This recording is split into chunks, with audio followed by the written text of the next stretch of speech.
8 years. That is how long I had cultivated this moment, like a rare, poisonous bloom flourishing in the cold dark of my exile. 8 years since Serafina and Brendan, my own daughter and son-in-law, had cast the final, decisive vote, expelling me from the company I had built, the company bearing the name of my family, Vance Enterprises. They called it financial recklessness. I called it patricide, corporate style. The chime of the intercom was a high, thin sound that cut through the silence of the 48th floor. I didn't need the screen to know who it was. The timing was precise. They were always precise when they thought they were getting something from me. I checked my reflection in the polished black surface of the antique mahogany sideboard. Eleanor Vance, 69 years old, in a perfectly tailored charcoal wool suit, hair silver and coiled like a magnificent serpent. No emotion. Only intent. I was a weapon of precision, finally loaded and aimed. I walked to the custom steel door of the corporate penthouse, my sanctuary, perched directly above the building that housed their offices, their ambition, and, soon, their demise. I could practically smell the desperation radiating through the thick metal. I opened the door only wide enough for the exchange. Brendan Hayes, always too slick, too eager, tried to flash his practiced, confident smile. It faltered the moment his eyes met mine. He saw nothing. Serafina stood behind him, looking tired, but still carrying the entitlement of a woman who believes the world owes her legacy. "Mother," Sarah began, her voice edged with a familiar, manufactured warmth. "We need to talk about the Q3 refinancing." I cut her off with the brutal efficiency of a scalpel. I had not opened this door for conversation, for apologies, or for their transparent pleas for capital. "No, Sarah," I said. My voice was low, resonating with a depth that came from years of suppressed fury. "We are done talking." I lifted the envelope. It was heavy parchment, sealed with the embossed silver logo of my investment fund, Circe Capital. The irony was almost palatable. Circe, the sorceress who turned men into swine. I pressed the envelope into Brendan's hand. His fingers, which had spent 8 years mismanaging my legacy, felt clammy and weak against the heavy paper. "This," I stated, my gaze boring into Sarah, who suddenly looked small and unprotected, "is the only communication you will receive from me today." Brendan looked bewildered. "What is this, Eleanor? A settlement offer? A wire confirmation?" "Read it." I stepped back slightly, leaning against the cold stone doorframe, affording myself the perfect vantage point for the collapse. Brendan ripped the seal carelessly. Sarah leaned over his shoulder, her expensive silk scarf pooling around his arm. They scanned the single page. The contract language was dense, but the key numbers were highlighted in bold. The acquisition price. The current valuation of the restructured company, the Eclipse Group. And the final, fatal percentage, 51%. Controlling stake. The color drained from Brendan's face first, starting at the hairline and receding rapidly, leaving his skin the color of old plaster. His hands began to tremble violently, making the paper rustle like dry autumn leaves. Sarah's reaction was slower, more profound, a seismic shock. She let out a small, aborted gasp, a sound like air escaping a punctured lung. Her eyes, usually so sharp and defensive, glazed over with a horrific comprehension. They looked up at me, not with anger, but with the naked, gut-wrenching despair of people who had just realized the floor had vanished beneath them. They looked pale with despair because they realized that the financial recklessness I was once accused of was, in fact, the most calculated risk of my life. I hadn't gone bankrupt 8 years ago. I had gone dark. I had rebuilt. And now, I owned them. You can't," Sarah whispered, the single word fracturing in the sterile hallway air. I offered them the smallest, most glacial smile I was capable of producing. "Watch me," I replied. And then, I closed the heavy door, locking them out of my world and simultaneously locking myself back into theirs. The wait was over. The game had just begun. The sound of the heavy deadbolt sliding into place was a balm. It sealed the silence back in, a silence I had paid a king's ransom to maintain. A silence only broken by the soft, rhythmic hum of the city 20 stories below, a hum that felt more like the quiet purr of a massive engine responding only to my commands. I didn't turn around immediately to look out the floor-to-ceiling windows. I didn't need to see the expanse of the Manhattan skyline, I already owned its perspective. What I needed was to feel the solidity of the Italian marble beneath my leather soles, the cold, comforting weight of absolute control. 8 years. Every penny earned since my expulsion had been funneled through layers of shell corporations, laundered clean of any trace of my personal fortune, creating the facade of Circe Capital. They believed I had been financially ruined, forced into comfortable obscurity in some dusty Connecticut suburb. They never grasped that for a woman like me, obscurity is just the ultimate form of camouflage. I finally walked to the window, carrying the lingering chill of the confrontation. My penthouse occupied the top 3 floors of the St. Regis residences. From here, I could see the rectangular glass tower that housed the former Vance Enterprises, now the Eclipse Group. The name itself, Eclipse, was a failure, a tacit admission that the company existed only in the shadow of its former glory. I lifted a hand, placing my palm flat against the cool glass. My breath misted briefly on the surface. They had inherited a machine, a sleek, high-performing predator of the financial world. And they had reduced it to a tired old mule. I had seen the quarterly reports, of course. Declining margins, nervous investors, a strategic vision that wavered between bland complacency and outright panic. They confused caution with competence. They confused my aggressive foresight with recklessness. Recklessness, I murmured to the empty air, testing the word. It tasted like ash and cheap wine. My recklessness was investing heavily in the undervalued logistics real estate near the Brooklyn docks 8 years ago, the very investment that Brendan, with his sanctimonious spreadsheets, had used to convince the board I was losing my mind. That property, which they subsequently sold off at a fraction of its potential, was now worth 10 times its value. My initial valuation had been conservative. No, their betrayal wasn't about money. It was about weakness seeking to suppress strength. They wanted the comfortable title, the corner office, and the legacy without the constant, terrifying struggle of maintaining supremacy. I picked up a silver-framed photograph from my desk, my late husband, Robert Vance. He had been the steady anchor, the quiet visionary. He died a year before the coup, and I often wondered if his presence could have averted the disaster. No. His absence had simply created the vacuum they rushed to fill. I looked at Robert's kind, serious eyes. They took your legacy, Robert. They stained the name. That was the true wound. Not the loss of the money, but the desecration of the family name and the reputation of the enterprise we had forged together, brick by cold, calculated brick. The 8 years of exile were not punishment, they were preparation. Every investment I made, every risk I took, every hour I spent studying the inner workings of their diluted operation, was a thread in the net I just cast.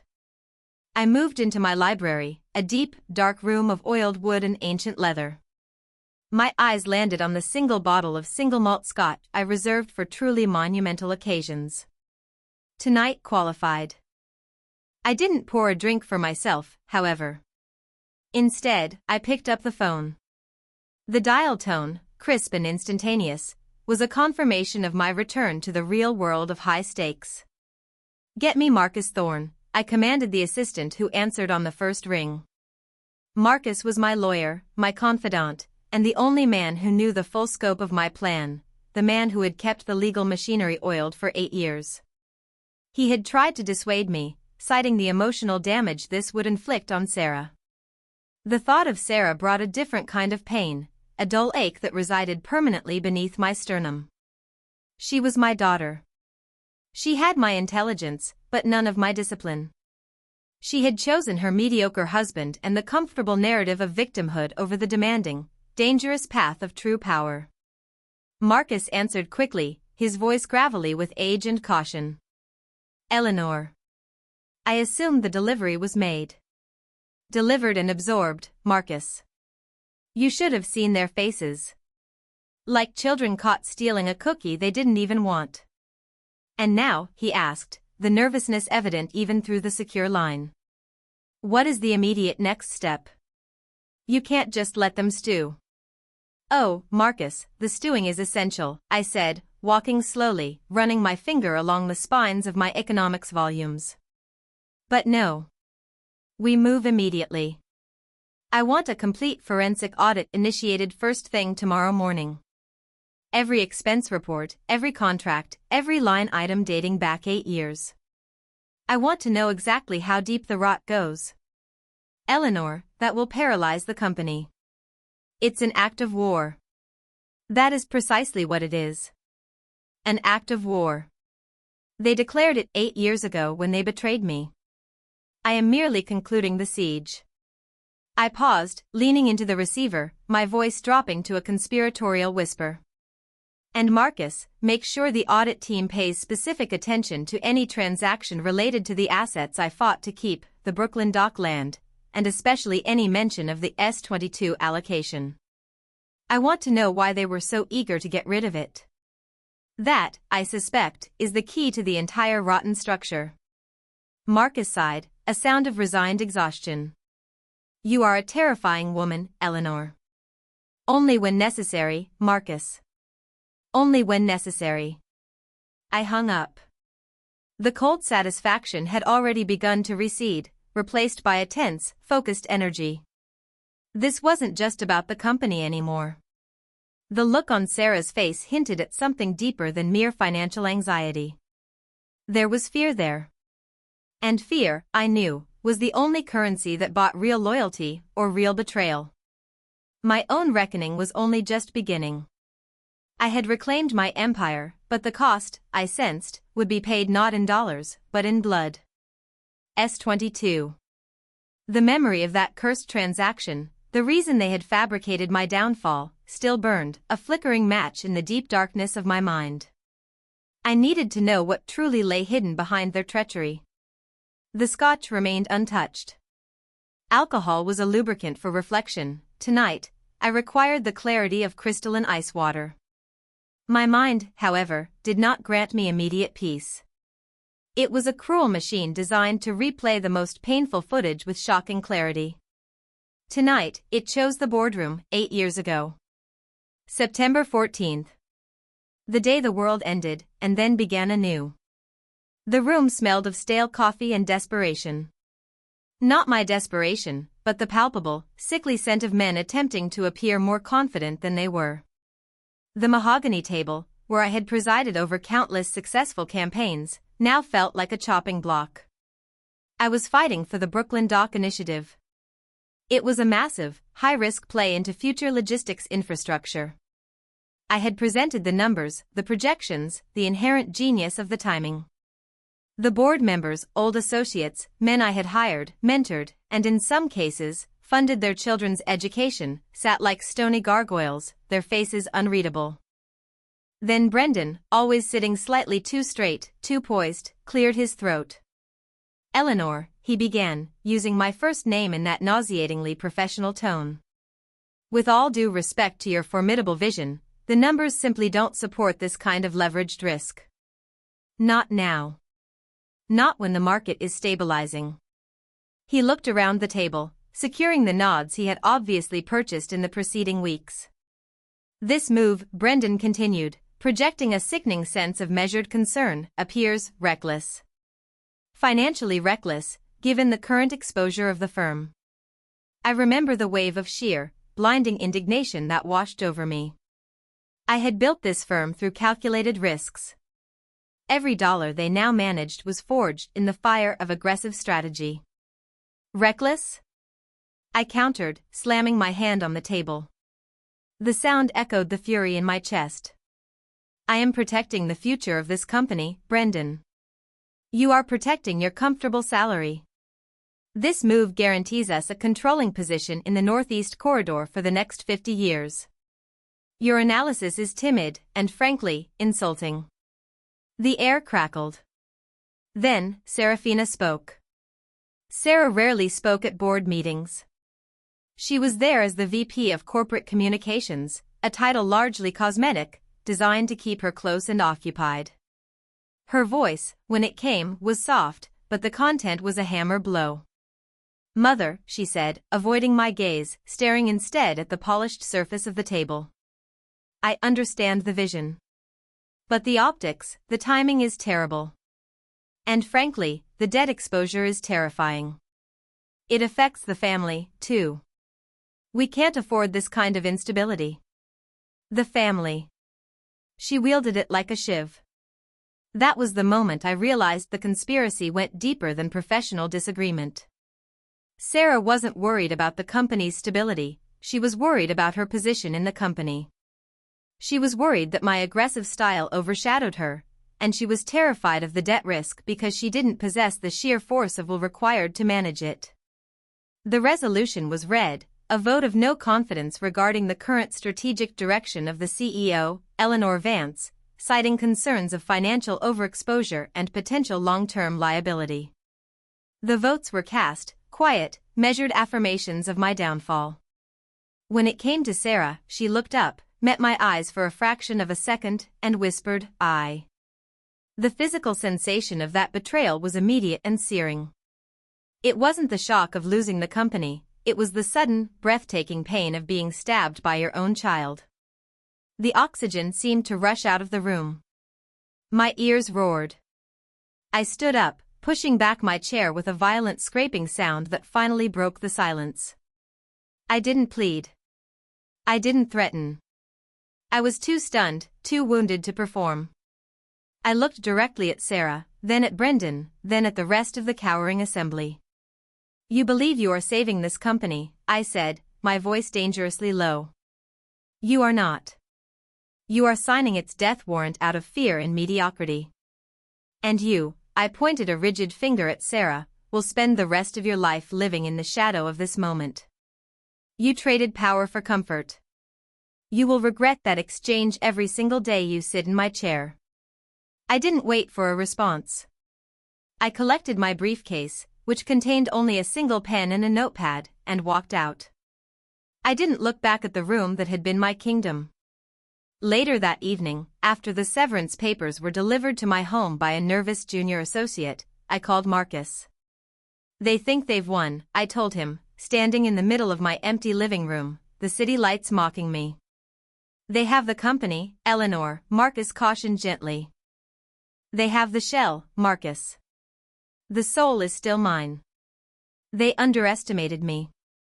They believe I am dependent on the title, the edifice. They failed to realize I am the engine. And I will build a new engine. Stronger, darker, and aimed directly at the heart of their stolen enterprise." And that was the genesis of Circe Capital. A quiet fund, specialized in distressed assets and dark horse investments, built on the wreckage of my reputation and fueled by an ice-cold, patient rage. 8 years later, the engine was firing on all cylinders. I closed my eyes, shaking off the memory. The pain was still there, a fossilized reminder of vulnerability, but it was now weaponized. Tomorrow, the audit began. And tomorrow, I would step back into the building that now belonged to me, not as the disgraced former CEO, but as the largest shareholder, demanding the keys to the kingdom they had pillaged. I needed to see the decay up close. I needed to know what lay beneath the financial recklessness accusation, because somewhere, beneath the surface of their betrayal, lay the real, ugly truth, the reason they had risked everything to silence me. The S-22.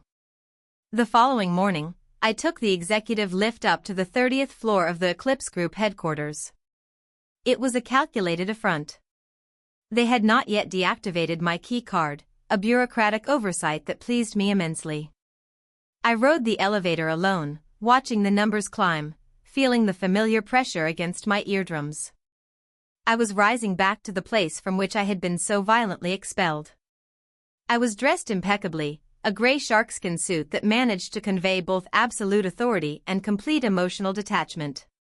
The atmosphere on the 30th floor, the executive suite, was already toxic. My unexpected arrival, so soon after the hostile acquisition announcement, had clearly sent ripples of panic through the ranks. Assistants looked up from their screens with wide, startled eyes. The air smelled of expensive fear. I didn't stop at the reception desk. I walked straight toward the conference room where a hastily assembled meeting was underway. Through the frosted glass, I could see shadows shifting: Brendan, Sarah, and 3 key members of the current, diluted executive team. I pushed the door open without knocking. The conversation inside ceased immediately. 5 pairs of eyes snapped toward me, a symphony of dread and suppressed hostility. Sarah was the first to regain her composure, though her face was still tight, her jawline rigid. "Mother, you can't just walk in here. We are in the middle of a confidential strategic meeting." I ignored her, moving directly to the head of the long oak table, where Brendan sat, nursing a glass of water that now seemed to shake visibly in his grasp. I placed my briefcase, the same one I had carried out 8 years ago, on the table, securing every eye. "I am not walking in, Serafina," I stated, my voice measured and deep. "I am exercising my rights as the majority owner. Every meeting held in this building is now implicitly under my purview. Especially meetings discussing the strategy that led to my investment fund having to bail out this staggering enterprise." Brendan stood up, attempting to summon the CEO's authority. It failed miserably. "Eleanor, this aggressive action is going to harm the Q4 projections. It's disruptive. We need stability, not hostile takeovers." "Hostile?" I lifted one perfectly sculpted eyebrow. "I purchased the controlling shares legally, Brendan. I am the stability. You are the disruption." I opened my briefcase and pulled out a single sheet of paper, a signed and notarized proxy statement. "This is not a negotiation, it is a declaration," I continued, sweeping my gaze across the terrified executives. "Effective immediately, the forensic audit by Marshall and Green begins. They will have full access to all servers, all physical documents, and all employee records. Any attempt to obfuscate or delay will be met with immediate termination and a potential referral to the authorities." One of the men, Frank, the chief operating officer, swallowed hard. "Eleanor, that's unprecedented. It will take months. It will take as long as necessary to uncover the extent of the damage you have permitted," I replied coolly. "And second, and most importantly, I require an immediate change in the company leadership." I let the silence hang heavy, savoring the moment. Sarah had already begun to hyperventilate silently. Brendan's face had gone from pale to a dangerous, mottled red. Brendan Hayes, effective this afternoon, is relieved of all duties as CEO. He will remain available for questioning by the auditors. His severance package will be discussed once the state of the company finances is fully assessed. Brendan's chair scraped against the floor as he lunged forward, placing his hands flat on the table. "You have no right," he spat out, abandoning all pretense of professionalism. "I ran this company for 8 years. I maintained the market confidence. You maintained the illusion of confidence while driving us into the ground, Brendan," I corrected him. "Your Q2 report showed a 15% drop in core assets and an alarming reliance on short-term debt to cover operational expenses. You failed. And now, you are fired." Sarah found her voice, a raw, desperate cry. She stepped forward, her hands clenched into fists. "This is not business, Mother. This is cruelty. You are doing this to punish us. To punish me for that vote 8 years ago." Tears began to well up, genuine and messy. "Have you thought about our son? About Jasper? What is he supposed to think when you destroy his father's career? Are you trying to cut us off completely?" The mention of Jasper, my grandson, was the emotional weapon she always deployed. It was effective, a momentary glitch in my steel armor. I felt a sharp, agonizing pinch in my chest. I met her tearful gaze, allowing a fraction of my hidden pain to surface, instantly freezing it again.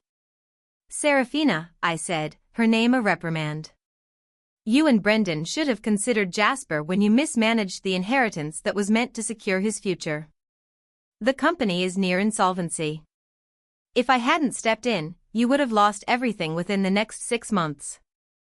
I am not punishing you. I am performing emergency surgery. I paused, watching her tears trace paths through the light layer of foundation on her cheeks. As for your father's legacy, I added, my voice dropping lower, imbued with a fresh wave of suspicion, I intend to discover exactly what you and Brendan have been doing to protect it, or destroy it, in my absence.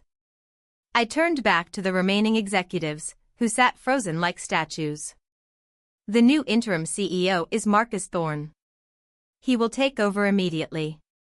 Any resistance will be documented. You are dismissed. I picked up my briefcase and swept out, leaving them in the ruins of their short-lived reign. I walked back to the elevator, my heart pounding a steady, triumphant rhythm against the confines of my ribs. I had regained the physical space. Now I needed to conquer the psychological one. Sarah's use of Jasper's name was a desperate, unconscionable maneuver, yet it highlighted the central tragedy of this entire affair, the generational wound. But her terror, coupled with Brendan's immediate retreat into anger rather than defense, confirmed my mounting suspicion. The problem wasn't just incompetence. It was something far more dangerous. They were protecting a secret, and that secret, I was certain, was the key to S22. The transition of power was swift and brutal. Marcus Thorne, a man whose quiet demeanor hid the mind of a tactical genius, arrived within the hour, flanked by 2 solemn-faced auditors from Marshall and Green. I instructed them to set up a secure, off-site war room, far from the influence and nervous glances of the remaining executives. The building might still be theirs legally, but the information, the company's lifeblood, was now being siphoned directly to me. I met Marcus in my penthouse library that evening. The single malt scotch remained corked. We both preferred to work with absolute clarity. The employees are terrified, Eleanor, Marcus reported, placing a dense, preliminary folder on the table. They haven't seen a purge like this since the late 90s. Brendan and Sarah have left the building. They refused to speak to the auditors. Predictable, I scoffed, adjusting a cufflink. They are cowards. They can run from their responsibilities, but they cannot run from a subpoena. And they certainly can't run from the controlling shareholder. I picked up the folder. It was labeled, Eclipse Group. Initial findings, systemic weakness. Forget the general weakness, Marcus. I want to talk about the strength of my investment, I stated, tapping the logo of Circe Capital on the letterhead. Marcus leaned back in the leather chair, his face shadowed by the dim light. Let's be honest, Eleanor. People think you're insane. 8 years ago, you walked away with a respectable but not earth-shattering severance. Now you've deployed capital to buy back a majority stake in a company that is, financially speaking, sinking. Where did the funds come from? I allowed myself a small, secretive smile. The secret to true wealth, Marcus, is realizing that the greatest risks often hide the greatest returns. And the greatest return is often revenge. I explained the mechanics, the calculated high-risk plays I had made in emerging markets, the strategic timing of my property portfolio liquidation, and the sheer discipline of living minimally while investing maximally. My exile had been profitable precisely because I had nothing to lose and everything to gain, the name, the reputation, the right to look my daughter in the eye and say, I was right. But Marcus was more interested in the future. The market will ask why Circe Capital, a dark horse fund specializing in tech startups and global logistics, suddenly entered a controlling position in a failing multifaceted holding company like Eclipse. What is the official narrative? The narrative is simple, aggressive asset management. We see severe undervaluation and intend to implement immediate, ruthless restructuring to maximize shareholder value. I recited the corporate boilerplate. Marcus nodded slowly. Good. Plausible. Now, back to the internal investigation. You mentioned S22. The auditors have found nothing with that designation in any current or recent files. It's like it never existed. My focus sharpened, the ambient warmth of the room receding. It existed. It was the entire pretext for my removal. 8 years ago, I was accused of being too aggressive with a substantial allocation, let's call it S22, a capital tranche designated for an expansion project at the Brooklyn Docks site. I stood and walked over to the immense map of the tri-state area mounted on the wall, pointing to the docklands. I was fighting to secure that land. I needed S22 to do it. Brendan claimed it was over-leveraging and too complex. They used the board meeting to block the allocation and, in doing so, blocked the entire dock deal. And then they voted me out. If they blocked the allocation, the funds should have returned to the General Reserve, Marcus mused. Exactly. But they didn't. When I looked at the files immediately after my firing, the files they rushed to retrieve, the documentation surrounding S22 was muddy. It looked like an internal transfer to an unregistered subsidiary, a move only Robert would have approved. A knot tightened in my stomach. The implications of that were monstrous. Robert, my loyal, meticulous husband, had controlled the company's internal accounts. If S22 was shuffled, it meant the initial corruption, the original breach, might not have been caused by Serafina or Brendan. I stared at the chart, the realization hitting me with chilling force. Serafina and Brendan hadn't simply run the company poorly, they had been performing a slow, methodical corporate execution. They were managing the decline, ensuring the company looked weaker than it was, also a third party could swoop in and finish the job. They were either incredibly naive or actively collaborating, I concluded, the cold suspicion now turning into a hard, sharp certainty. They look like hostages, Eleanor, Marcus countered softly. The transactions are clumsy, desperate. Like amateurs executing a professional hit. Amateurs, I repeated, the name of my daughter a bitter taste in my mouth. Serafina is not an amateur, Marcus. She is simply untrained. She is capable of ruthlessness, especially when protecting her own comfort. Then, Marcus pulled out a separate file, a slim packet labeled External Contracts. This is the key to the bleeding. Over the past 3 years, Eclipse has consistently signed contracts with a single logistics firm, Terra Nova, at inflated rates, far above market value. It looks like a classic money-out scheme. I took the file, my fingers tracing the name of the logistics firm. Terra Nova. I want everything on them. Ownership, board structure, history. Done. But here's the unsettling part, Eleanor. We finally found a cross-reference for the S22 allocation in the legacy servers. My focus snapped to Marcus. This was the moment of truth. And? It wasn't an investment allocation, Eleanor. S22 stands for Subsidiary Settlement 22. It was a massive, $50 million payout, signed off by Robert Vance, your husband, 3 weeks before his death, intended for a silent partner to resolve a pending legal liability concerning the Brooklyn Dock property. The room tilted slightly. Robert. Not just involved, but actively signing off on a massive, secretive payout. $50 million? Resolved what liability? I asked, my voice a strained whisper. The documents are fragmented, but the payment was wired to a private account in the Cayman Islands. The only clue is a single, handwritten note in the margin of the original S22 request form, RV, for the sake of the name. Do not pursue the dock sale. We are vulnerable. Robert had warned me. He had tried to prevent the sale of the docks. My insistence on proceeding with the sale, my recklessness, had apparently threatened to expose this massive, hidden payout. The betrayal I felt now was glacial, worse than anything Serafina could inflict.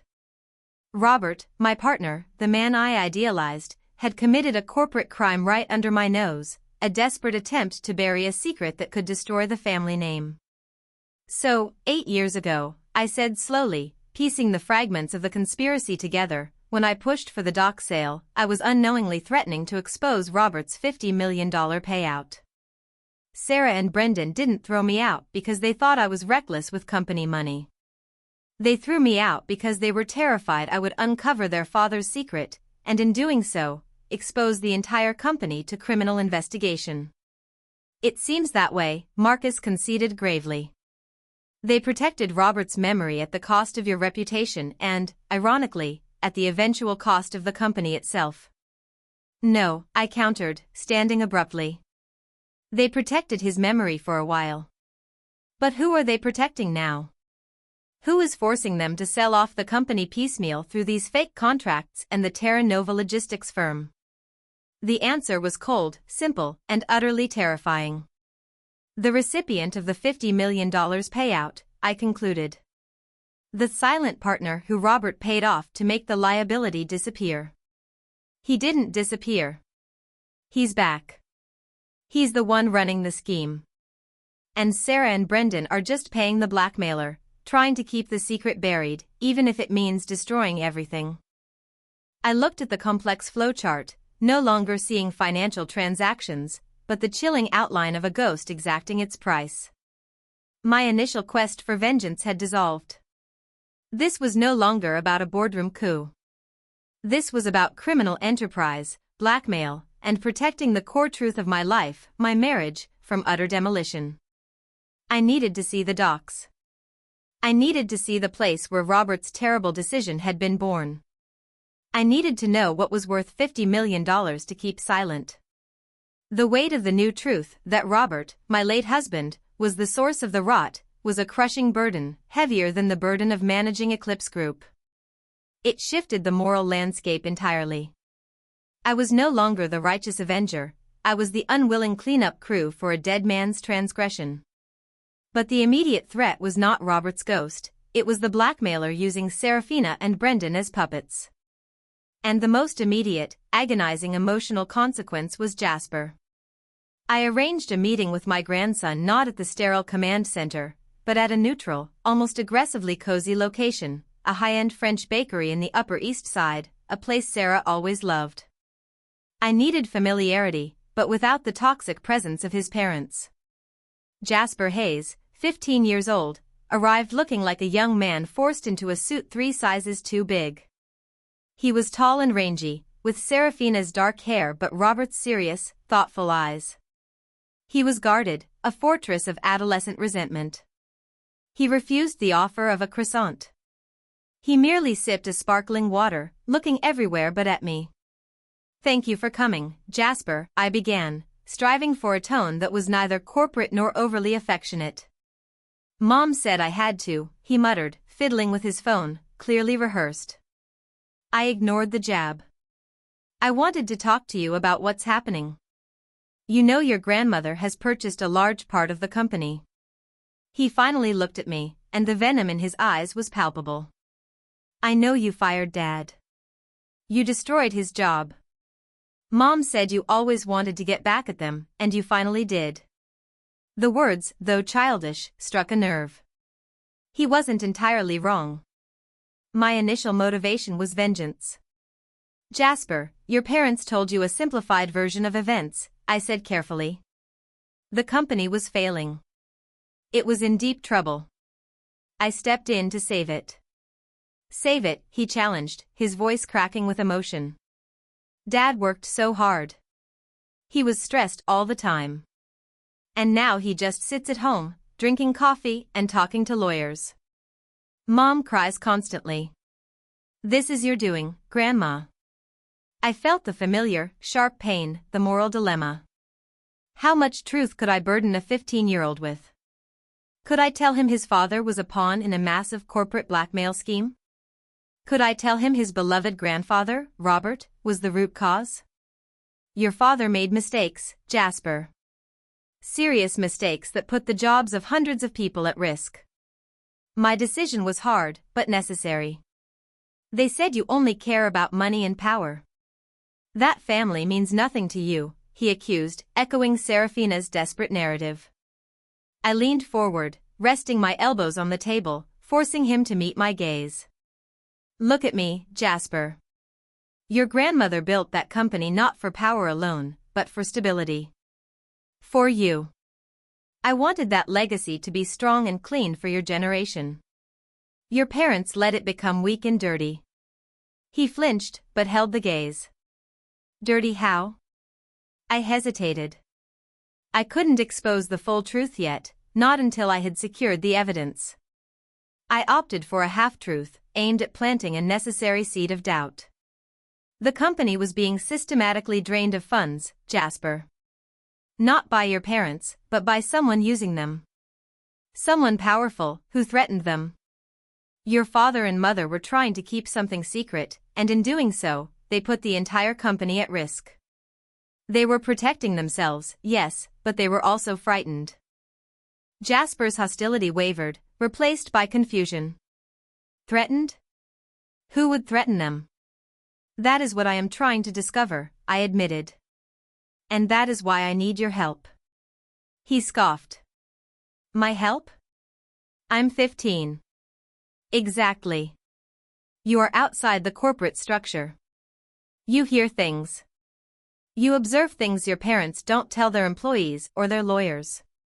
Do you remember your mother or father ever talking about a logistics firm called Terra Nova? Or maybe a man's name? Someone they seemed terrified of? Jasper frowned, chewing the inside of his cheek. He searched his memory, the deep blue of his eyes troubled. Terra Nova, no. But Dad got these weird phone calls. He always went into the garage to talk, late at night. Mom would get really tense. And sometimes they would argue about a name. It sounded like Mac something. McKinley? McKinley. The name struck me like a tuning fork. It was an old name, buried in the deepest recesses of my corporate memory. Tell me everything you remember about the name McKinley, I insisted, my professional calm instantly returning. Nothing specific, Jasper shrugged, visibly relieved to change the subject from his parents' failures to a concrete clue. Just that Mom told Dad he had to handle McKinley or they would lose the house and everything else. The blackmailer had a name. And he was using the threat of complete financial ruin, the loss of their physical security, to control my daughter and son-in-law. I reached out, placing my hand over his on the cool marble table. This was not a move of simple affection, it was a connection forged in necessary conspiracy. Jasper, you are a smart young man. Your parents are in danger. And the only way to help them, the only way to save your future, is to trust me. The villain in this story is not your grandmother. It is McKinley. He looked down at our joined hands, his initial anger replaced by the paralyzing weight of a terrifying adult situation. If I help you, will you promise not to ruin them completely? He asked, the desperate plea of a loyal son. I looked into the eyes of my grandson, a piece of Robert, a piece of Sarah, and a piece of the future I was fighting to protect. I promise you, Jasper, I said, and the vow was absolute, born not of emotional weakness, but of strategic resolve. I will make sure your parents face the consequences of their fear, but I will not permit them to be destroyed by the true criminal. I released his hand. I had planted the seed of doubt and harvested a name. The meal was over. The search for McKinley had officially begun.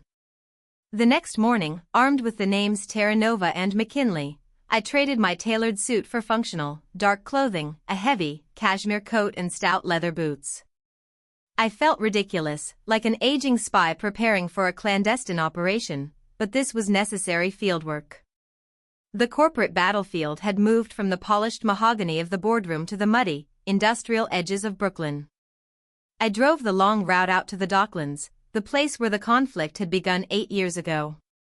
The area was a desolate landscape of rusting cranes, overflowing shipping containers, and the pervasive, metallic tang of the nearby ocean. This was the land Robert had desperately wanted to sell, the site of the original controversy. I parked my Mercedes discreetly a few blocks away and walked, feeling the cold, damp air seep into my bones. The silence was broken only by the mournful hoot of a distant tugboat and the screech of gulls. The particular lot I was interested in, the one that had held the mysterious legal liability and was the source of the S-22 payout, was secured by a chain-link fence topped with barbed wire. It was undeveloped, a vast expanse of cracked asphalt and weeds. A single, faded sign proclaimed it the property of Brooklyn Port Holdings LLC, a defunct subsidiary of Eclipse Group.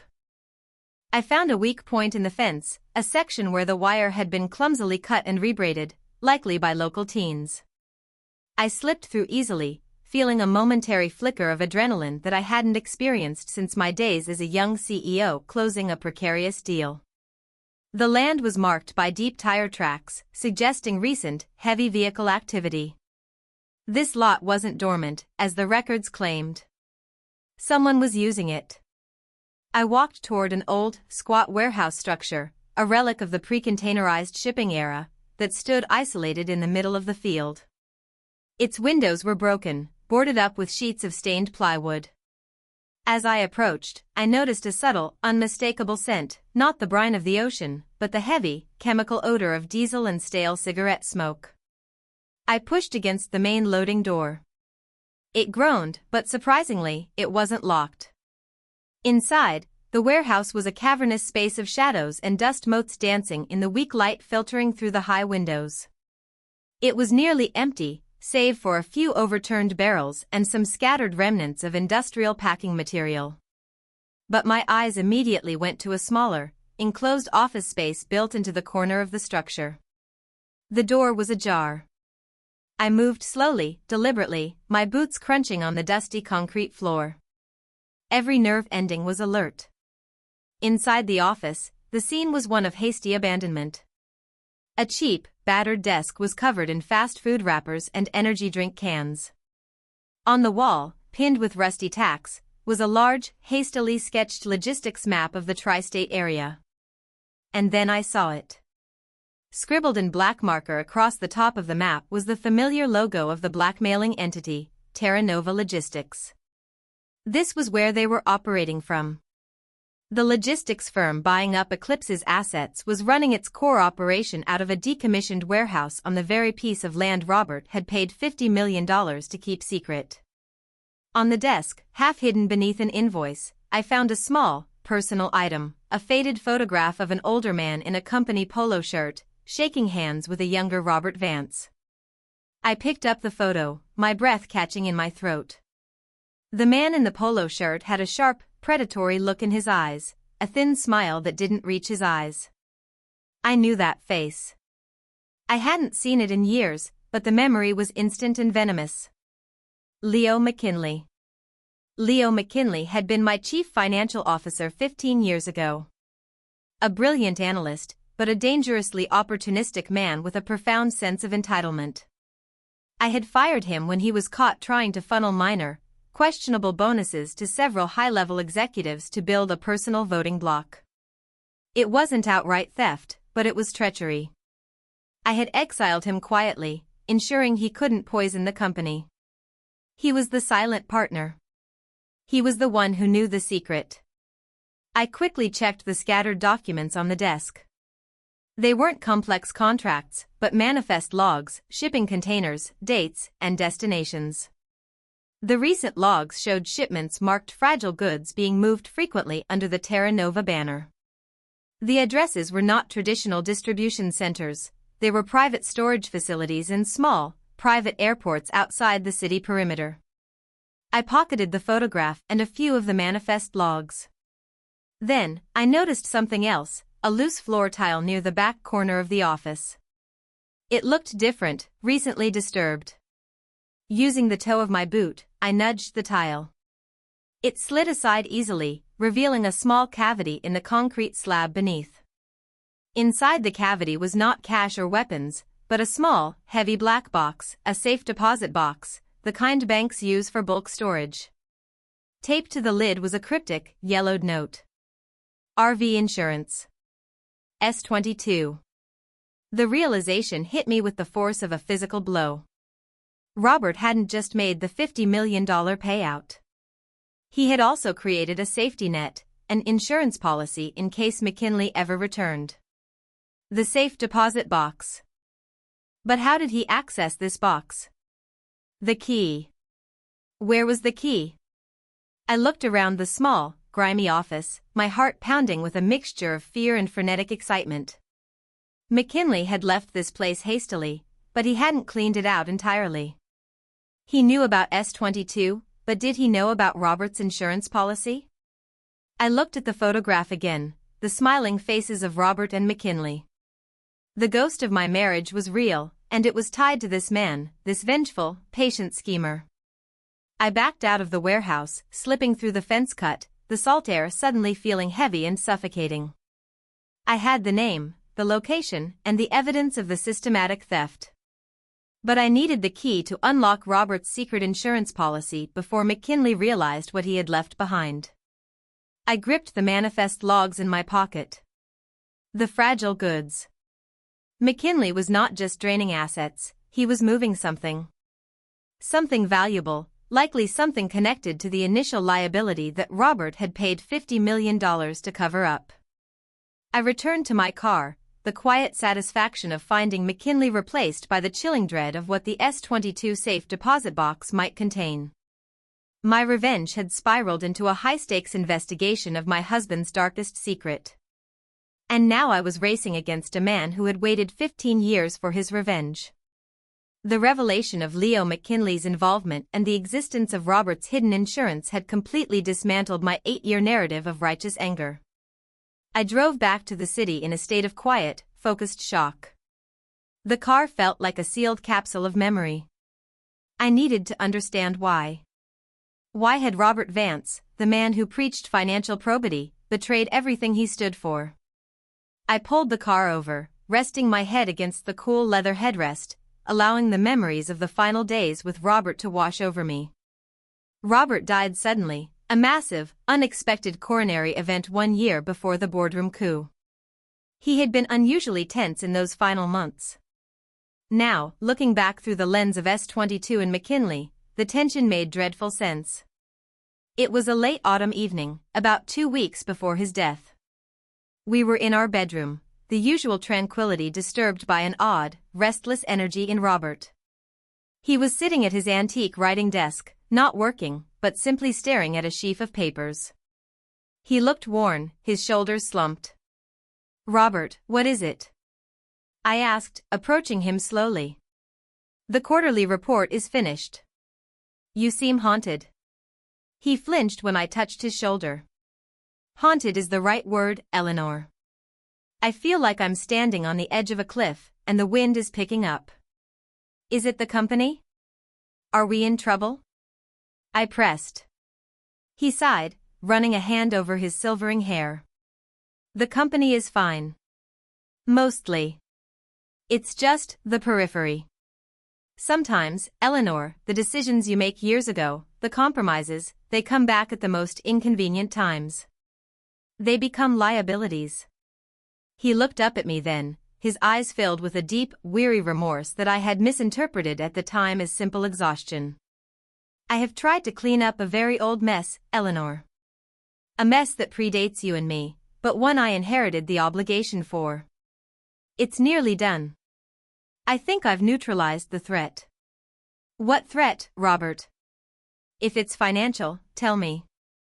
I can handle anything." He shook his head vehemently. "No. This is not for your hands. It's messy. It's morally ambiguous. You thrive in the light, Eleanor. This lives in the dark. It involves people we thought were gone, people who hold certain keys." He stood up, pulling me into a tight embrace. The desperation in that hug was now deafeningly clear. "If anything ever happens to me," he whispered into my hair, his voice rough, "and you decide to push through with the dock sale, please, promise me you won't. Promise you'll let that parcel lie dormant. It's too dangerous. It will open up a chain reaction. But it's a vital piece of infrastructure. It would secure our logistics division for decades." I protested, the CEO arguing with the husband. "Let it go, Eleanor. It's a safety measure. It's not worth the risk. I've put a large insurance policy in place. A final settlement. But if you press the sale, if you look too closely at the past transactions concerning that land, you will expose everything. The name, Eleanor. Protect the Vance name. He pulled away, his expression grim. I've arranged a protection plan. A small, discreet safe. It holds the whole story. If things go wrong, if the pressure comes back, you must retrieve it. The key is safe. Only you know where it is, though you probably don't know what it unlocks. He paused, looking pained. It's a small, brass key. It's in the base of the clock in your late mother's old writing desk. I put it there years ago, knowing you'd never move that clock. At the time, I thought he was simply rambling from stress, talking about some obscure internal document. I had dismissed it as the paranoia of a tired man. I assured him I would think about the dock sale. I comforted him. I never asked for specifics about the mess or the final settlement. I had been arrogant enough to believe I knew every major transaction in the company. He died in his sleep a few days later. And I, the reckless widow, immediately prioritized the aggressive growth strategy, pushing hard for the very dock sale he had begged me to avoid. I had inadvertently triggered the crisis. The boardroom coup wasn't Serafina's selfish power grab. It was a desperate defense mechanism orchestrated by her and Brendan, who, in my grief-stricken blindness, must have quickly uncovered the secret Robert had tried to bury with S-22. They had sacrificed me, the perceived threat, to protect the family from the shame of Robert's actions. The shame was real. The guilt I felt for dismissing Robert's plea was suffocating. I restarted the car, driving fast now. The key. The small brass key in the base of my mother's clock. I needed it now. Robert hadn't given the full story to Serafina. He had entrusted the true insurance policy to me. I had been fighting a war of revenge, but I had been aiming at the wrong targets. Serafina and Brendan were not the enemies, they were victims. The enemy was Leo McKinley, the man Robert had paid off, and the key was the only weapon that could neutralize him without destroying the Vance legacy entirely. I was no longer seeking ownership, I was seeking redemption, for Robert, for the company, and for the deep, 8-year chasm I had allowed to grow between myself and my daughter. Back in my penthouse, the silence that had once been comforting now felt suffocating. I retrieved the brass key from the base of the ornate, porcelain clock on my mother's mahogany writing desk. It was heavy, cold, and surprisingly old-fashioned. It felt like the relic of a bygone era, an era Robert had desperately tried to keep buried. I immediately called Marcus, instructing him to drop everything and join me. The urgency in my voice tolerated no delay. When Marcus arrived, looking harried and deeply concerned, I handed him the logistics manifest I had taken from the Brooklyn warehouse, the one detailing the fragile goods being moved under the Terra Nova banner. I know the blackmailer, Marcus. It's Leo McKinley. I fired him 15 years ago. He was the recipient of the S-22 payout. And I know why Robert was so desperate to cover it up. Marcus took a deep breath, preparing for the worst. What did the settlement concern? I don't know yet, but the key to Robert's insurance policy is in this safe deposit box. We need to find the matching lock. But first, look at this manifest. Marcus studied the list of shipment codes and destinations, his brow furrowing deeper with each line. These are not standard logistics routes, Eleanor. These are all specialized storage facilities, climate-controlled, high security. And look at the density and weight estimates for fragile goods. This doesn't track with anything standard Eclipse would manufacture or handle. He checked the dates. McKinley has been moving these shipments rapidly over the last 2 months, coinciding exactly with the most severe asset sales by Eclipse. He's liquidating quickly. He knows I'm back, I concluded. He's running scared and trying to grab what he paid for. Marcus then handed me a printed internal memo the auditors had just unearthed from a deeply buried server archive, a communication from Robert to his personal accountant, dated 9 years ago. The subject line was simply, Operation Crocodile. I felt a chill ripple down my spine. The memo was brief and elliptical, the crocodile is growing restless. We must ensure the remaining assets are transferred before they realize the extent of the liability. We must contain the damage from the South American venture. S-22 is the necessary cost of silence. Operation Crocodile, Marcus repeated grimly. It sounds like a cover name for an off-the-books scheme. South American venture, I focused on the words. Robert always resisted expanding into South America. He said the regulatory environment was too unstable. Yet, here is a clear reference. I realized what the fragile goods likely were. Not products, but evidence. McKinley wasn't paid $50 million to keep quiet about a simple embezzlement, Marcus. He was paid off to cover up the company's involvement in something far more illegal, a major international operation. Drug trafficking, perhaps. Or illegal arms. Something that would obliterate the Vance name and lead to criminal charges. Robert, the meticulous anchor, was involved in something dark, something dangerous, possibly related to organized crime or cartels requiring complex logistics and fragile transportation. The Brooklyn dock property was the entry point into the U.S. McKinley, as the CFO, had been responsible for the complex money maneuvering. When I pushed to sell the docks, I threatened to open the floodgates on the entire crocodile operation.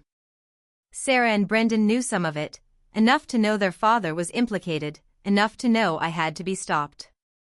They weren't protecting the company's profitability, they were protecting the family's freedom from prison. We need to find out what fragile goods are, and where this safe deposit box belongs, I instructed Marcus. We cannot go to the police yet. If the full scope of Operation Crocodile comes out, the company will be seized, and the reputation Robert and I spent decades building will be destroyed. So, we keep playing his game, but with our own rules, Marcus summarized. Exactly. We find the bank that holds this box, and we find out what McKinley is moving before he finishes liquidating the evidence. I suspect the contents of this box will not only implicate McKinley but confirm the true, devastating nature of Operation Crocodile. I looked at the brass key in my palm, then at the photo of Robert and McKinley. Robert's final, silent apology was held in that box. If I opened it, I would have the truth. If I failed, McKinley would win, and the cost would be far greater than the $50 million S-22 payout. The cost would be everything. The search for the matching lock to Robert's brass key proved difficult. It wasn't a bank key, Marcus confirmed it was a lockbox key from a secure, private vault institution, likely one that dealt in high-value, non-monetary assets. Meanwhile, the forensic team was still tracking McKinley's recent movements. I was working late into the night at the command center when the intercom buzzed. Brendan Hayes is here, Eleanor. He insists on seeing you. He seems distraught. I paused. Brendan. The man I had just systematically humiliated and fired. He wouldn't risk public appearance unless he was completely cornered. Send him in, Marcus. Alone. Brendan stumbled into the room, a shell of the slick, arrogant financier I had known. His expensive suit looked rumpled, his tie askew. His eyes were bloodshot, shining with fear. He hadn't showered. He didn't bother with greetings or false apologies. He just collapsed into the nearest chair. He's going to kill us, Eleanor, Brendan whispered, his voice dry and trembling. McKinley? I asked, keeping my tone neutral, devoid of judgment. Brendan nodded violently. He's always been there. A shadow. Right after your mother died, Robert, he came to Sarah. He had evidence. Everything about Operation Crocodile. He had files on every bank transfer, every shell corporation, every single logistical move your husband made. The confirmation that Brendan and Sarah were acting out of fear, not greed, was strangely relieving, even as it was deeply upsetting. Why didn't you go to the authorities 8 years ago? Sarah wouldn't let me. She said it would destroy her father's memory. She said Robert told her to protect the name, no matter the cost. She chose to pay the blackmailer instead of exposing the crime. McKinley agreed to keep silent about Robert's involvement if we paid him a rolling retainer and allowed him to use Eclipse's infrastructure for his own distribution needs. Distribution needs, such as fragile goods being moved under the name Terra Nova Logistics, I concluded, tapping the manifest on the table. Brendan looked up sharply. You know about Terra Nova? Good. Maybe you can stop him. He's taking everything, Eleanor. Not just the assets, but the insurance policies, the bonds. We tried to stop him, but he threatened to send the crocodile files to the SEC and the FBI. He said he'd ruin Sarah and me, and expose Robert as the mastermind behind the whole scheme. He is a vengeful man, I acknowledged, staring at the manifest. McKinley was merely the CFO. Robert was the CEO. McKinley knew he needed Robert's cooperation to pull off a fraud of that magnitude. Robert must have been the orchestrator. No, Brendan insisted, shaking his head. That's what McKinley wants everyone to think. But he wasn't. Robert was being forced into it. McKinley had leverage on him. Personal leverage. I don't know what, but it was worse than the crime itself. Robert only got deeply involved in the scheme about 10 years ago, right after McKinley left. This was a critical piece of information. Robert had fired McKinley 15 years ago, but the scheme had only solidified 10 years ago. Why the gap? Why would Robert suddenly re-engage with a man he had dismissed, then put himself at risk?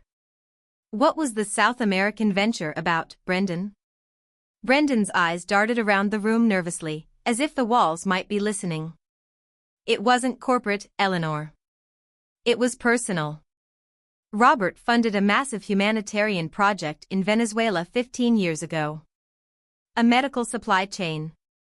He got played.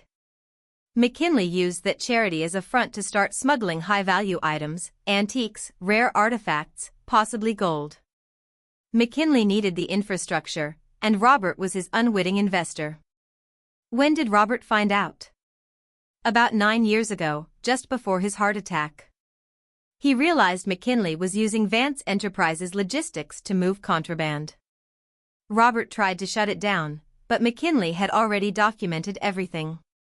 That's when Robert created Operation Crocodile, not to run the smuggling, but to cover it up and buy McKinley's silence with the S-22 payout. The terrible puzzle pieces clicked into place. Robert, burdened by guilt, trying desperately to protect the company he loved from a crime he unintentionally funded.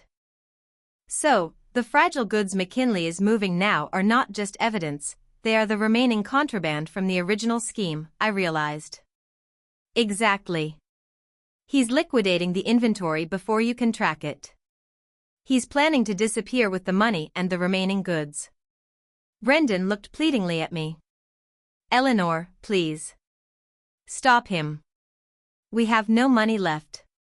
Sarah sold her jewelry to make the last retainer payment. I looked at the pathetic figure of my son-in-law. His crime was weakness, not malice. You tell Serafina I need to talk to her immediately. Alone. In my penthouse. Tonight. We will form an alliance, Brendan, but on my terms. You both withheld the truth for 8 years and risked everything.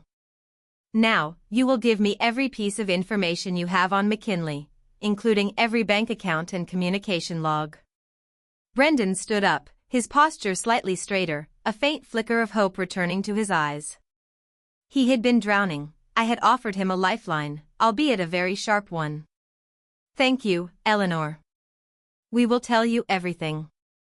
He was gone. I was left standing in the center of the room, the brass key heavy in my hand. I had an unlikely ally, a name, and a motive. I was no longer hunting for vengeance. I was hunting the truth that would either save my family name or destroy it forever. The alliance with Serafina and Brendan was forged in a crucible of fear and necessity. Sarah arrived at my penthouse later that evening, looking utterly defeated. The manufactured facade of the powerful executive was gone, she was just a frightened 40-year-old woman facing ruin. The conversation was raw, stripped of corporate niceties. I didn't chastise them. I simply laid out the facts. I knew about Operation Crocodile, I knew about S-22, and I knew about Leo McKinley. We thought we were doing the right thing, Mother, Sarah admitted, tears welling up again. We thought if we just kept paying McKinley, we could protect Dad's honor. He was obsessed with the name. He said if the truth came out, everyone would assume he was corrupt from the start. He was protecting you, I corrected, softening my tone slightly. He was protecting the company from the legal fallout of a crime he stumbled into. They provided everything they had, McKinley's secret communication lines, the dates and locations of the illicit fragile goods storage, and, crucially, the name of the private vault where McKinley demanded his final payments be deposited, the highly exclusive, discreet Ethelred Trust. Marcus, working simultaneously from the command center, matched the details. The Ethelred Trust was known for maintaining private, specialized vault rooms for high-net-worth individuals storing physical, often non-disclosed, assets. The brass key, I realized, holding it up. It opens a safe deposit box at Ethelred. Robert must have stored his insurance there years ago, knowing McKinley used the same facility. It's a long shot, Eleanor, Marcus cautioned over the speakerphone. You can't just walk into the Ethelred Trust with an old key. They require biometric verification or specialized codes for entry to the inner vaults. Then we will provide the code, I decided. Brendan, you said McKinley used your company infrastructure to move his goods. Did he ever have a reason to visit the old mainframes at the company archive? Brendan, now cooperative to the point of desperation, nodded vigorously. Yes. He frequently demanded access to the deep storage. He claimed he needed Robert's old logbooks for auditing purposes. He wasn't auditing, he was searching, I stated. He was looking for the same insurance policy I found, Robert's evidence against him. We devised a plan. Brendan would go back to his empty office in the Eclipse building, claiming he was gathering personal effects. He would access his old computer, which still held the most recent, secured VPN access to the corporate archives. He would search for any access logs related to McKinley's physical visits to the archive room. While Brendan worked that end, I tasked Marcus with securing a highly specialized security expert.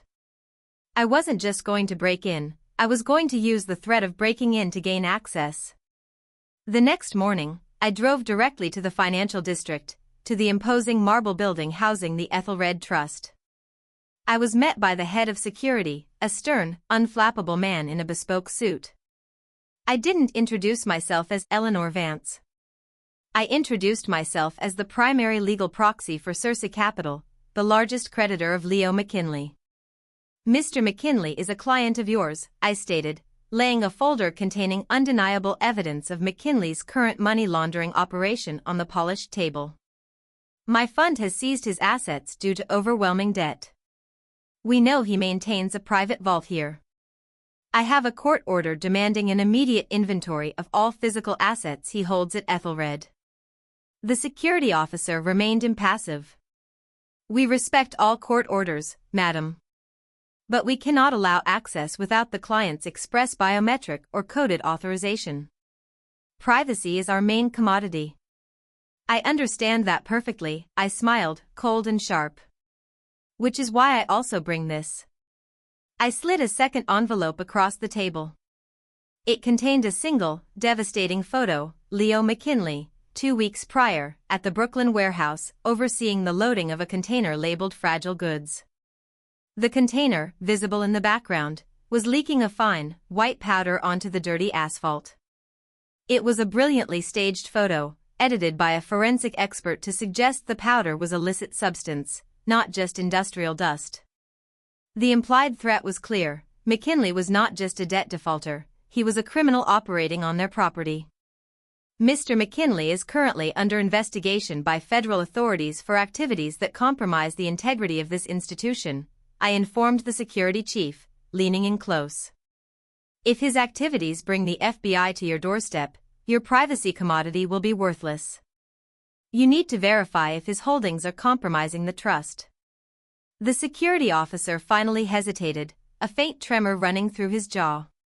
He knew a genuine threat when he saw one. "We can't open his vault," he said, struggling to maintain control. "But we can confirm if he has accessed it recently. And perhaps, if there is a record of other long-term, dormant boxes maintained by high-profile clients from the same era." He was offering a compromise. He wouldn't breach McKinley's vault, but he would search the system for Robert's insurance policy. "I am looking for a box associated with Robert Vance, established approximately 10 years ago," I stated, pushing the brass key slightly forward on the table. 20 minutes later, the officer returned, his demeanor significantly more sober. Mr. Vance did indeed maintain a long-term, dormant box, designated Vault 22. It has not been accessed in 9 years. It is in the deepest sublevel. Vault 22. S22. The numbers matched. Robert had been specific. And McKinley? Mr. McKinley accessed his vault 3 days ago. He removed 2 very large boxes. He was liquidating. The time for maneuvering was running out. "I have the key to Vault 22, I told the security chief, placing the brass key on the table next to the black box from the docks. "I am the surviving spouse and the executor of Robert Vance's estate. We need to open it immediately, to ensure the assets contained within are not compromised." The security chief looked at the key, then at the implied threat of the FBI at his door. "I will escort you, Mrs. Vance. We will need full documentation of your executorship. But we will grant access." I had won the first battle against the silence of the bank. But the true war lay ahead. I was finally going to face the full, devastating reality of Robert's life. While I was securing access to Vault 22, Serafina and Brendan, fueled by fear and a precarious new loyalty to me, were meant to be gathering all information on McKinley's financial movements. Instead, Serafina, terrified by the auditor's presence and the public rumors of the hostile takeover, panicked. She was losing control of the narrative, the one thing she truly valued. She decided to strike back publicly, aiming to buy time and perhaps destabilize my legal maneuvering. I was riding in the elevator back up to my penthouse after securing the necessary paperwork from Ethelred when my phone began to buzz furiously. It was Marcus. "Eleanor, turn on the news. Sarah just gave a press conference outside the building." I switched the television on in the penthouse library. Serafina stood at a makeshift podium, microphone forest around her, looking frail but determined, surrounded by a nervous gaggle of reporters. She was wearing a subdued, professional dress, projecting the image of a betrayed victim. "This so-called acquisition by Circe Capital is nothing more than a deeply personal, vindictive act by Eleanor Vance," Sarah announced, her voice trembling just enough to sound sincere. "My mother's reckless financial strategies nearly ruined this company 8 years ago, and now, fueled by bitterness and an irrational need for control, she is attempting to finish the job." She paused, looking directly into the camera. "Eleanor Vance has never prioritized family or stability. She only prioritizes power. She has fired my husband, the CEO who stabilized this firm, and she has sent in a team of invasive auditors to harass and intimidate loyal employees. We believe she is attempting to steal intellectual property developed during our tenure and unjustly seize control of the firm, destroying what little is left of her legacy." She pulled the ultimate emotional lever. I appeal to her now, not as the chairman of the board of the Eclipse Group, but as her daughter. Stop this. Think of your grandson, Jasper. Stop attacking your own family. The media frenzy was instant. The headlines would be devastating. Vance matriarch wages war on own daughter. It painted me as the heartless villain, confirming the narrative of my original recklessness. I turned off the television. The rage that filled me was cold, profound, and mixed with a deep, crushing disappointment. She hadn't even called me. She had reverted to her default mode, public emotional manipulation. She had traded the difficult truth for the easy lie. Marcus was furious. She's trying to discredit the audit and turn the employees against us. She's implying that you are the one doing the asset stripping, not McKinley. She's frightened, Marcus. And she's stupid, I said, my voice dangerously calm. She doesn't understand that in exposing me, she exposes the fragile state of the company, which is exactly what McKinley wants. He thrives in chaos. This public outburst was a clear warning. Sarah had not fully committed to the alliance. She was still terrified of the full truth, the truth that would implicate Robert and destroy her protective shield. I took a deep breath, fighting the urge to call her and unleash decades of suppressed anger. I had to remain focused. The emotional damage could be repaired later, the criminal damage needed to be stopped now. Contact her lawyers, Marcus.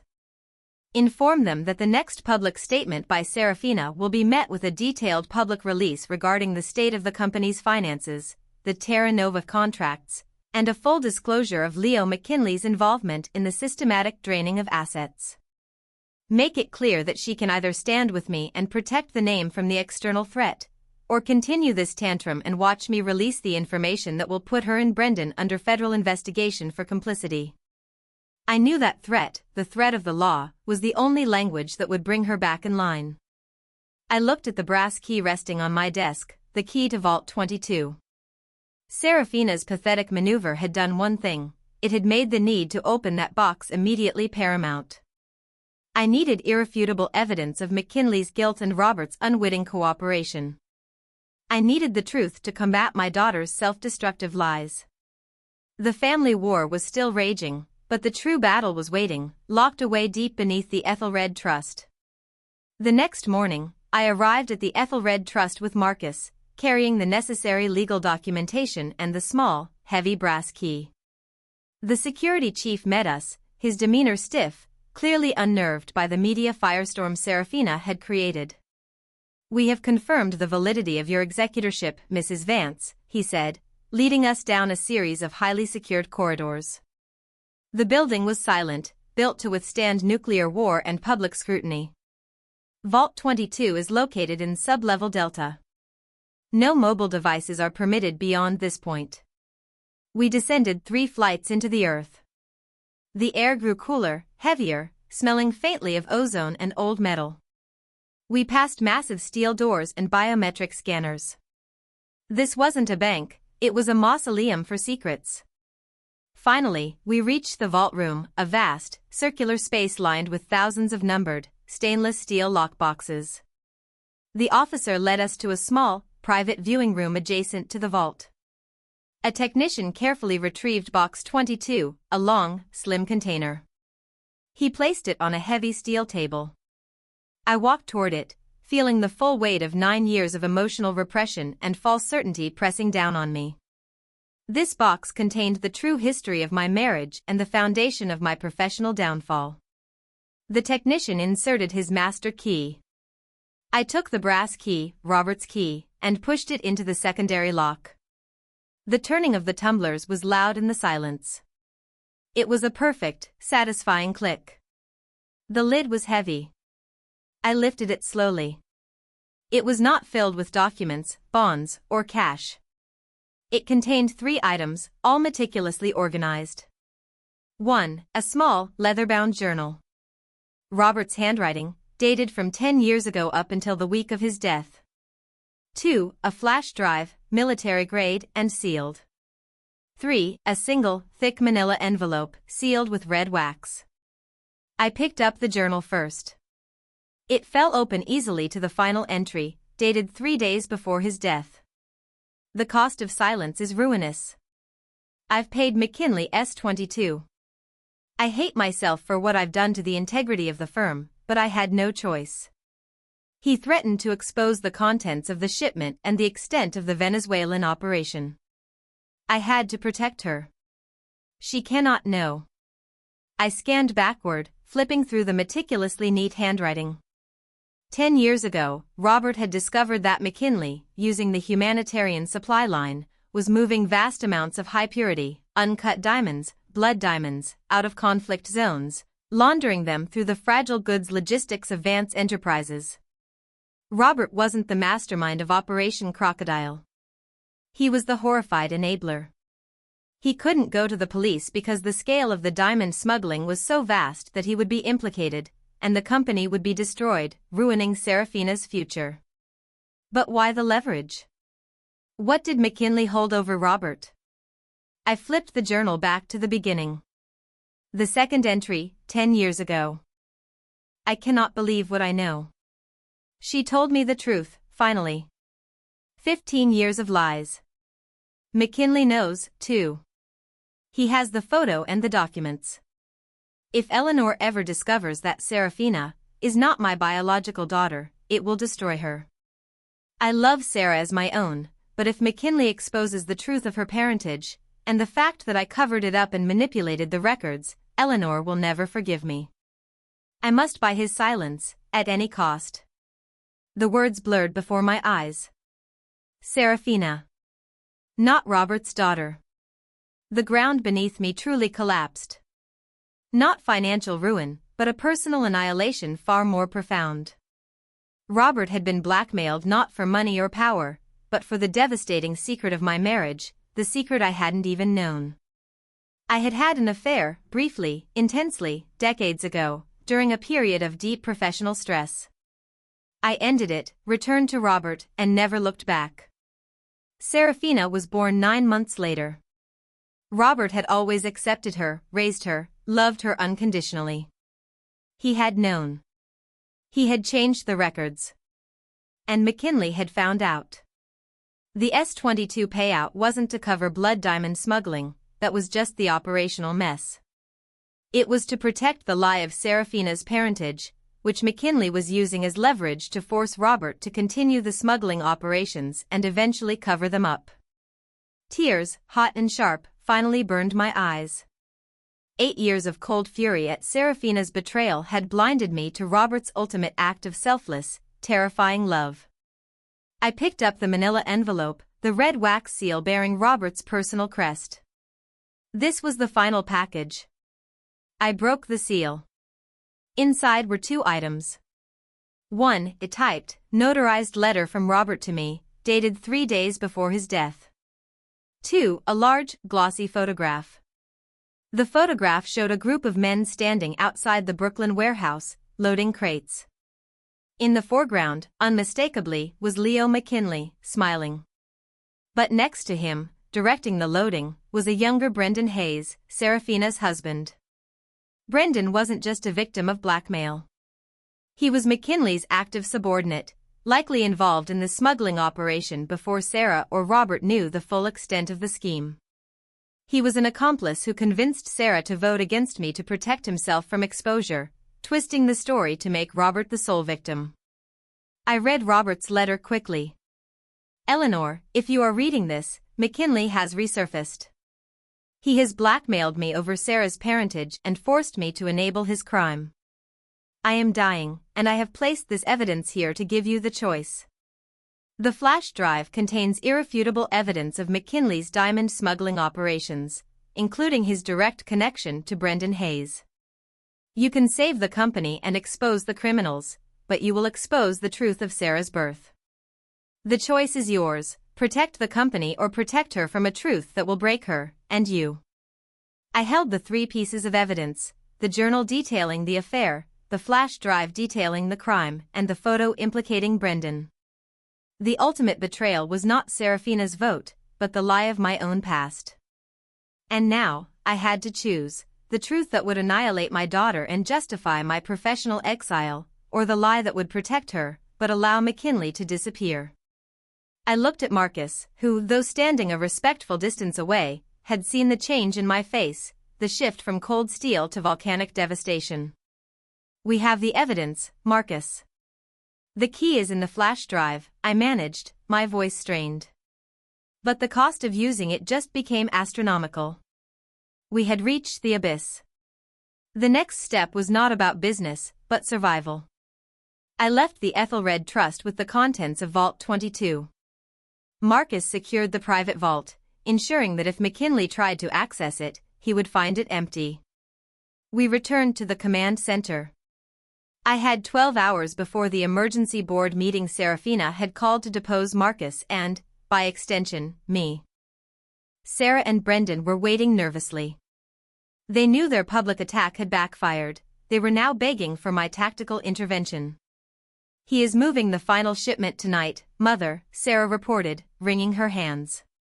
"The last of the fragile goods are being loaded onto a private jet at Teterboro Airport at midnight. It's his final exit. And Brendan is the only one who knows the specific flight code," I stated, my eyes fixed on my son-in-law. Brendan looked pale, nodding quickly. "He told me the code would be delivered to my old desk only hours before takeoff. As an insurance measure." I looked at the man who had actively participated in my husband's blackmail and the systematic theft of my company. My daughter's husband. The realization that he was involved in the diamond smuggling, not just a desperate victim, was sickening. "Brendan," I said, my voice dangerously low. "You will go back to your office. You will retrieve that code. You will send it to Marcus. And then you will disappear until I tell you it is safe. If you attempt to warn McKinley, I will ensure that the full weight of the FBI lands on you and this company." Brendan scrambled out of the room, fueled by terror. Serafina started to follow, but I stopped her. "Sarah. Your father left me something. Something he wanted you to have." I handed her Robert's leather-bound journal. "Read this. Read what he did to protect you." I turned away from her, unable to watch her read the confession. I had given her the choice: continue the lie and remain in blissful ignorance, or face the painful, shattering truth of her parentage and her father's sacrificial love. I knew what she would choose. The truth. I handed Marcus the military-grade flash drive. "This contains the hard evidence of McKinley's smuggling operation, including the logistical manifests and encrypted communications. It implicates Brendan in the initial phase of the operation, but there is no explicit link to Robert, only financial transfers that are traceable back to the S-22 payout." "What is the strategy for the board meeting, Eleanor?"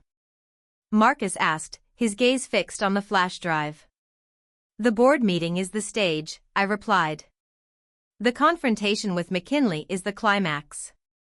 The climax, the board meeting. The boardroom was tense. McKinley was there, seated next to Sarah, acting as her financial advisor, a smirk playing on his thin lips. He looked confident, knowing that the company was about to vote me out and that his final shipment was hours away from leaving the country. The remaining directors looked exhausted, nervous pawns in a generational feud. Sarah, however, was a statue. She looked as though she had aged a decade overnight. She had read the journal. The silent devastation in her eyes was confirmation. She was now a woman stripped bare of illusion. "We are here to vote on the motion of no confidence against the interim CEO, Marcus Thorne, based on the highly disruptive nature of the current audit," the chairman stated nervously. McKinley leaned toward Sarah, whispering instructions. He thought he had one. Before the vote could be called, I rose, cutting across the room's strained silence. "Before we vote, gentlemen, I require a moment to address Mr. McKinley, who is clearly not a financial advisor, but an interested party in the destruction of this firm." McKinley chuckled, a dry, unpleasant sound. "Eleanor. Still dramatic after all these years." "I am merely advising my dear associate, Serafina." "You are a blackmailer and a thief, Leo," I stated, my voice echoing in the large room. "And your time is over." I projected the most damaging piece of evidence onto the screen, the high-resolution image of McKinley and Brendan Hayes loading crates at the Brooklyn warehouse. This photograph was taken 9 years ago at the dock property Mr. Vance was so desperate to protect. This shows Mr. McKinley, along with the former CEO, Mr. Hayes, overseeing a private, off-the-books transfer. The contents of those crates were not fragile goods. They were blood diamonds, part of an international smuggling operation known as Operation Crocodile.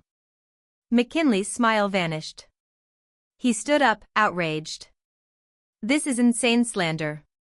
Edited photos. I demand security. I have the full evidence, Leo," I countered, holding up the flash drive. 9 years of data, including the encrypted logs of your transactions, your South American contacts, and the identity of every shell corporation used in this scheme. This data was stored by Robert Vance in Vault 22 at Ethelred, his insurance against your inevitable return. McKinley realized the box was empty. His eyes flickered with pure, murderous panic. It wasn't about the S-22 payout, Leo. It was about what you held over Robert. The shame of his unintentional involvement in your crime. And the ultimate blackmail, the parentage of his daughter. You forced him to cover up a criminal enterprise for years to protect his family. Sarah, who had been sitting frozen, finally moved. She looked at McKinley, then at the image of Brendan, and the journal lay open on her lap. The devastation was complete. McKinley lunged for me, his eyes burning with fury. You witch! You destroyed everything. He was immediately restrained by Marcus and 2 security guards I had strategically positioned outside the room. But before he was dragged away, he spat out one final piece of poison, aimed at Serafina. Ask her, Sarah. Ask her who your real father is. Ask her why Robert was so desperate to save you. The guards hustled him out. The room was silent. All eyes turned to Serafina. She did not look at me. She slowly, deliberately, closed Robert's journal. She knew. The board is not here to discuss personal matters, Sarah said, her voice hollow, devoid of its earlier venom. She looked up at the chairman, composed despite the visible tremor in her hands. I move that we suspend the motion to replace the interim CEO. And I move that the board immediately vote to turn over all evidence provided by Mrs. Vance to federal authorities to fully investigate the allegations of fraud and smuggling against Leo McKinley and all complicit parties. She had made her choice. She chose the truth of the crime over the lie of her parentage, and she chose to protect the Vance legacy from criminality, even at the expense of her husband. I met her eyes. In that moment of complete surrender and courage, I saw the true Eleanor Vance reflected in her, the strength that had always been latent, finally unleashed. The company was safe. The name was still damaged, but it was clean. McKinley was gone, but the immediate crisis was far from over. The evidence on the flash drive, coupled with the testimony of Serafina and the auditors, resulted in a swift, devastating federal investigation. The charges against McKinley were multiple: fraud, money laundering, and international smuggling. He was arrested hours after the board meeting, right before boarding his private jet. Brendan Hayes, thanks to the swift implementation of my contingency plan, was gone. I had made a difficult, calculated decision, to use Brendan's information on the flight code, and then allow him to disappear into the anonymity of the South American country where McKinley's crocodile operation was rooted. He was a fugitive, but not a public defendant in the federal case, a small mercy for Serafina, who was already broken by the truth. The immediate consequence of the full truth coming out was, predictably, catastrophic for the company's reputation. The headlines were sensational: Vance Enterprises implicated in Blood Diamond scandal. The share price plummeted. The company was placed under temporary federal oversight due to the scale of the past financial crimes. I wasn't CEO. I was the one managing the catastrophe. I spent the next 6 months in grueling, minute-by-minute collaboration with federal investigators, lawyers, and Marcus, working to firewall the legitimate parts of the company from the criminal legacy of Operation Crocodile. The personal cost was the highest. Serafina and I didn't speak about the parentage. We didn't need to. The knowledge hung between us, a massive, unacknowledged scar. She knew I knew, and she knew Robert's final, desperate act of love. One chilly evening, after a particularly grueling session with the Department of Justice, I found Serafina waiting in my penthouse library. She looked fragile, having shed the expensive veneer of the executive entirely. She didn't look up from the fireplace. I saw your mother's clock, Mother. The one with the key. I poured myself a scotch. The first in 8 years. I offered her one. She accepted. Robert loved you, Sarah, I said, my voice hoarse. More than he loved the truth. More than he loved the company. He lied to protect a lie, she stated flatly. And I lied to protect his lie. And in the process, we both destroyed everything you built. You were protecting yourselves from an invisible monster, I corrected, sipping the warm, peaty liquid. You didn't know the full truth. Brendan manipulated you. He was involved with McKinley from the start, using the fragile goods to set up his own wealth, even before Robert realized the scale of the crime. Sarah finally looked at me, her eyes heavy with sorrow. Did you ever tell Robert? About my biological father? No, I admitted, gazing into the amber liquid. It was a mistake. A brief moment of weakness I deeply regretted. I was young, ambitious, and utterly exhausted. When I realized I was pregnant, I went straight back to Robert. He never asked a question. He claimed you immediately. He was everything to me, Sarah. He was my anchor. His betrayal was not the crime, it was the deception, but a deception born of extraordinary love. I sacrificed your reputation to protect my father's ghost, Sarah whispered, the revelation hitting her again. And now you have sacrificed your comfort to protect his legacy from the criminal element, I replied. That is the courage I always knew you possessed. It just needed the right kind of pressure to emerge. We sat in silence for a long time, not mother and daughter, but two women who had survived a generational storm.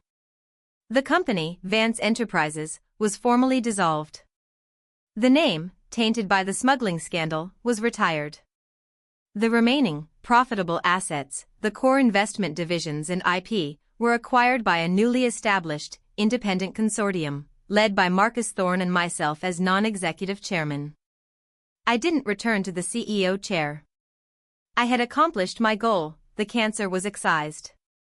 The company was clean, if smaller, and humbled. I had found the truth, salvaged the assets, and exposed the villain. I finally looked at Sarah. I am stepping away from the daily operations. I will remain chairman of the board of the new consortium, ensuring the integrity of the remaining assets. But I am not CEO. Sarah nodded, accepting the decision without argument. She had learned the true, heavy cost of power. What about Jasper, she asked, the only thing that truly mattered. Jasper is the future, I said, standing up and looking out at the glittering, uncompromising city. He needs stability, not another corporate feud. He needs a grandmother who can explain the complexity of moral choices, not one who wields the power of the firing hand. I knew my new role. I was the silent guardian, the chronicler of the terrible, true history of Vance Enterprises. I was the keeper of Robert's sacrificial secret and the protector of Seraphina's hard-won clarity. My exile was over. My purpose was redefined. I had come for vengeance, but left with redemption, a scarred daughter, and a lifetime of secrets I would carry to the grave. The storm had passed, leaving behind a new, quieter kind of existence. A new kind of reckoning. 6 months later, spring had arrived, washing the city in pale, hesitant sunlight. I was no longer residing in the corporate penthouse. I had moved to a smaller, quieter apartment overlooking Central Park. I was still Eleanor Vance, still impeccably dressed, but the internal engine was running at a slower, more reflective pace. I had been meeting Jasper once a week for history lessons, not the dry history of nations, but the brutal, messy history of human motivation.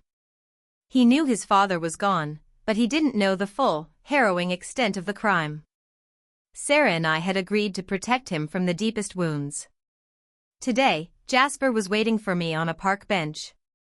He looked less haunted, less angry, finally processing the world through his own eyes, not his mother's fear.